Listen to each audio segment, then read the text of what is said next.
Hello, and this is how to wire up a stereo for a Fiat Punto. This is for the later 2003 to 2006 Mark IIBs, the facelift version.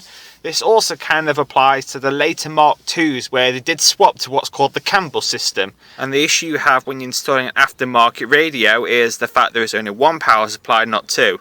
As you can see here, this is the ground, this is remote, which is for your subwoofers to tell them to switch on. This one here is your constant power, and what you find on later Puntos is that this wire here and this wire here, they're classed as CAN bus wires. Now these are more like data packet setting on a 12 volt line rather than actual 12 volt power. And when you're installing a new head unit, you must not connect to those two power units, as it can cause other effects, as some people have reported having speedo issues, and it's been nothing to do with speedo being at fault. It's just because the fact the stereos isn't meant to use this system, and it is, and on aftermarket side that is. When you get to your new head unit, as you can see here, you've got a ground, constant power, ignition control, which is this red one here, and this blue wire, which is grey on this head unit, is what's the remote leaders, which is what for your subwoofers again. I have got my constant feed still going by this yellow wire now for this stereo. This is what you need to check in your manual though, as every stereo is different colours for different things. But this, in my case, this yellow wire here is my constant power feed to the stereo. This is what keeps the memory actually alive, so you don't lose your radio stations, any setups you have, you know, things like that. What I have got to do though is obviously it's missing an ignition or a switched feed, where the car tells the stereo to turn on, which was done originally via those two data bus lines. Instead now we have to make a new power feed line. So what we've done is as you might be able to see here, I've got another wire just kind of bypassing what will be the connector.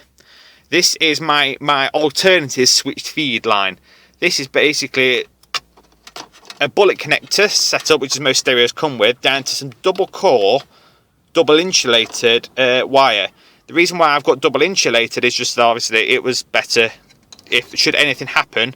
The wiring has got two sets of insulation to break through, and it's rated at 11 amps each, whereas where it runs down to my fuse box, which is fused down here in this piggyback fuse where I'm pointing to, I've got a 2 amp fuse powering the stereo here.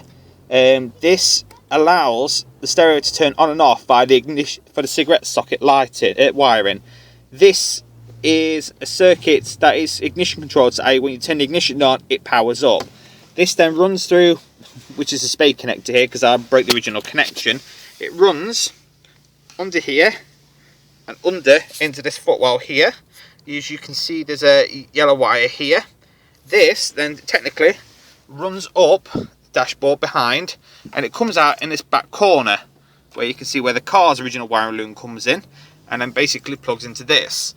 This allows the stereo to know when to turn on because the ignition feed applies a 12 volt feed. What a lot of people have been doing is putting these two connectors together, which means the stereo is getting a constant feed to be memory, and it's also getting a constant stay on signal. And what people are finding is they are then coming to their cars first thing in the morning and getting their career as they've got a flat battery. And when they've done the parasitic drain testing, they've pulled the fuse out for the stereo, and hey presto, the drain suddenly drops. It is vital that you do put an ignition feed in, or you have a manual switch somewhere fitted you must remember to turn the stereo on and off with.